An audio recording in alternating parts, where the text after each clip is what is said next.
రేపు ఆదివారం. అలాగే జనవరి 1 అంటే ఈ 2022 సంవత్సరం అయిపోయి 2023 సంవత్సరం స్టార్ట్ అవుతుంది. అయితే మన అందరం అనుకుంటాం కదా, ఫస్ట్ రోజు మనం ఎలా ఉంటే సంవత్సరం అంతా కూడా అలానే ఉంటామని మన చిన్నప్పటి నుంచి అనుకుంటూనే ఉంటాం. అయితే మనం ఫస్ట్ రోజు చాలా హ్యాపీగా ఉండాలి, ఎవరితో గొడవ పడవద్దు, ఎవరితో తిట్లు తినొద్దు అని అనుకుంటూ ఉంటాం.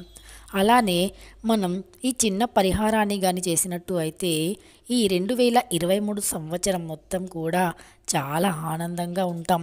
ఇదివరకు మనం 2022 సంవత్సరంలో ఏవైనా ఆర్థిక సమస్యలు కానీ లేదా ఆరోగ్య సమస్యలు కానీ అనుభవించినట్టు అయితే మళ్ళీ 2023 సంవత్సరంలో ఇవన్నీ మనం అనుభవించొద్దు.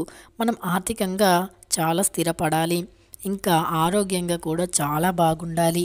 ఈ 2023 సంవత్సరం మొత్తం కూడా మనం ఆనందంగా ఉండాలి అని ప్రతి ఒక్కరు కూడా కోరుకుంటారు. అయితే 2022 సంవత్సరంలో మనం ఏవైతే పడకూడని బాధలు కావచ్చు, లేదా కష్టాలు, ఆర్థిక ఇబ్బందులు, ఇవన్నీ ఏదైతే మన జీవితంలో నెగిటివ్గా ఉండిందో అది 2023 సంవత్సరంలో రిపీట్ కావద్దు అని అనుకుంటూ ఉంటారు ప్రతి ఒక్కరు కూడా. అలానే 2023 సంవత్సరం ప్రారంభంలోనే ఈ పరిహారం కనుక చేసినట్టు అయితే మీ జీవితంలో మీరు నెగిటివ్గా ఎదుర్కొన్న బాధలన్నీ కూడా చాలా పాజిటివ్ అయిపోతాయి. మీ సమస్యలన్నీ కూడా మీ జీవితంలో ఉండే సమస్యలు తప్పకుండా తొలగిపోయి మీ జీవితంలో కంపల్సరీ మీరు డబ్బును సంపాదించే మార్గాలు తెరుచుకుంటాయి. ఆర్థిక ఇబ్బందులు అనేవి తొలగిపోతాయి.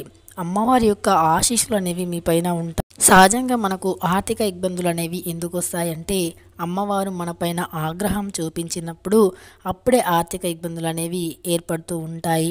అయితే అమ్మవారు మనం తెలిసి తెలియక చేసే తప్పులకి అమ్మవారికి కోపం వస్తే అలా ఉంటుంది.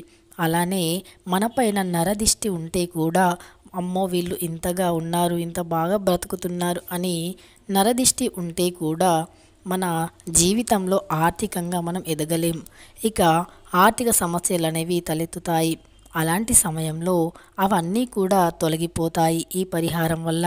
ఇక 2023 ప్రారంభంలోనే కనుక ఈ పరిహారాన్ని చేసినట్టయితే మరీ ముఖ్యంగా 2023 సంవత్సరం ఆదివారం రోజు ప్రారంభమవుతుంది. కాబట్టి ఈ ఆదివారం అంటే మన జీవితంలో ఉన్న నెగిటివ్ని తీసేసే రోజు అని చెప్పుకోవచ్చు. ముఖ్యంగా పిల్లలకి దిష్టి కావచ్చు, లేదంటే ఇలాంటి పరిహారాలకు కావచ్చు ఆదివారం అనేది చాలా బాగా ఉపయోగపడుతుంది.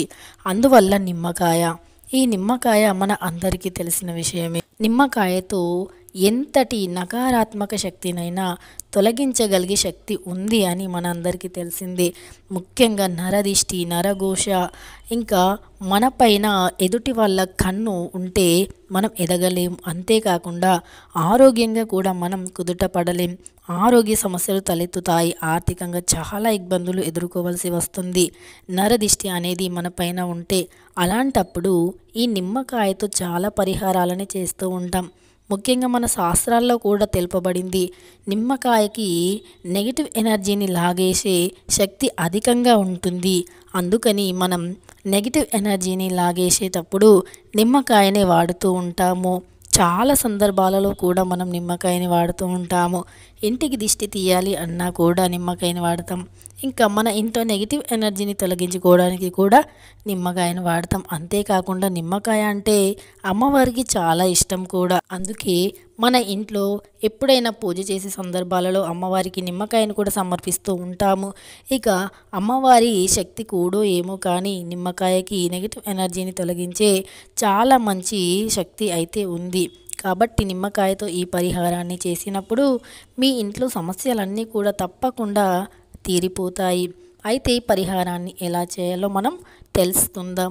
ఈ నిమ్మకాయని కానీ మనం ఏదైనా శత్రువుల ఇంటికి కానీ, లేదంటే శత్రువుల భయం ఉన్నవారైనా సరే మీరు బయటికి వెళ్ళేటప్పుడు మీ బ్యాగ్లో ఒక నిమ్మకాయని తీసుకొని వెళ్ళండి. మళ్ళీ తిరిగి వచ్చేటప్పుడు ఆ నిమ్మకాయని తీసి ఎవరు తొక్కని దగ్గర పడేయండి. అలా చేస్తే కానీ మీరు బయటకు వెళ్ళినప్పుడు మీ పైన ఎవరి కన్ను పడకుండా ఉంటుంది. మీ పనుల్లో విజయాలు కూడా తప్పకుండా వస్తాయి. ఎందుకంటే మన నెగిటివ్ అనేది అంతా నిమ్మకాయనే అబ్జర్వ్ చేసుకొని దాన్ని బయట పడేసినప్పుడు మన నెగిటివ్ అంతా కూడా బయటకు పోతుంది. అప్పుడు మన పైన ఎవరి కన్ను పడినా కూడా వాటి వల్ల మనకు ఎలాంటి అశుభం అనేది జరగదు. అయితే నిమ్మకాయతో పరిహారం ఏంటో ఇప్పుడు తెలుసుకుందాం. ఒక నిమ్మకాయని తీసుకొని ఈ పరిహారం చేసేటప్పుడు సమయం మాత్రం 6 దాటాలి, 6:30, 7 కావాలి. అప్పుడు పరిహారం చేస్తే అద్భుతమైన ఫలితాలు అయితే కలుగుతాయి. అయితే ఒక నిమ్మకాయని తీసుకొని మన కుడి చేతితో పట్టుకోవాలి. కుడి చేతి అరచేయిలో పెట్టుకోవాలి.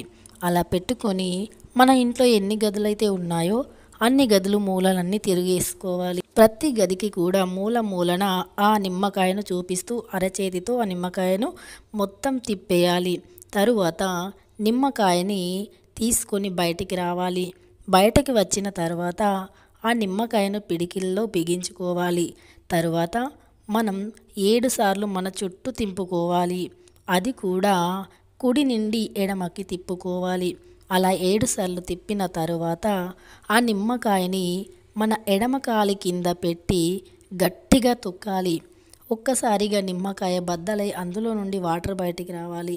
అలా తొక్కేసి తరువాత ఆ నిమ్మకాయను ఎవరు చూడని దగ్గర, ఎవరు తొక్కని దగ్గర, అంటే ఆ నిమ్మకాయను ఎవరు తొక్కని దగ్గర పడేయండి. అది మీరు ఉన్న చోటు నుండి విసిరేసే అవకాశం ఉంటే గనుక అలానే విసిరేయండి.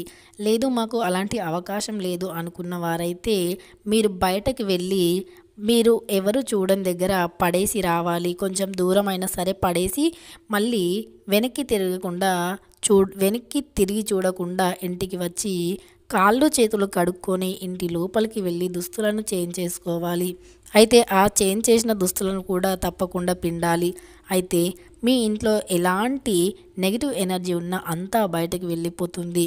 కంపల్సరీ ఈ పరిహారాన్ని చేసి చూడండి. ఇక 2023 సంవత్సరంలో తప్పకుండా ఆనందంగా, ఐశ్వర్యంతో, ఎలాంటి నెగిటివ్ ఎనర్జీ లేకుండా 2022 సంవత్సరంలో ఎదుర్కొన్న నెగిటివ్ ఎనర్జీ అంతా కూడా వెంటనే వెళ్ళిపోయి మీ ఇంట్లో మొత్తం పాజిటివ్ ఎనర్జీ అనేది ఏర్పడుతుంది. అయితే ఐశ్వర్యానికి కూడా లోటు ఉండదు. అమ్మవారు మిమ్మల్ని అనుగ్రహిస్తారు. మీరు తెలిసి తెలియక చేసిన తప్పులు కూడా తొలగిపోతాయి. ఇక అమ్మవారి అనుగ్రహంతో చాలా ఆనందంగా ఉంటారు మీరు ఈ 2023 సంవత్సరంలో. కాబట్టి ఈ పరిహారం ఆదివారం వస్తుంది కాబట్టి తప్పకుండా చేసి చూడండి. తర్వాత ఫలితాన్ని మీరే గ్రహిస్తారు. ఇక ఈ సంవత్సరం అంతా కూడా బాగుండాలని కోరుకుంటున్నా.